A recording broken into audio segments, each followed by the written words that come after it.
জীবন যেটি একটি জীবন্ত সত্তার অবস্থা, যা একটি মৃত বা জড় বস্তু থেকে একদমই আলাদা।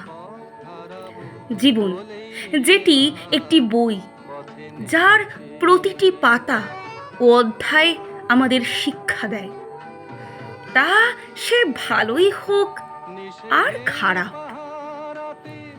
জীবন একটি উপহার, সেটি মূল্যবান করে তুলতে নিজেকেই হয়। তাই নিজেকে ভালোবাসলে নিজের মতো করে বাঁচতে পারা যায়।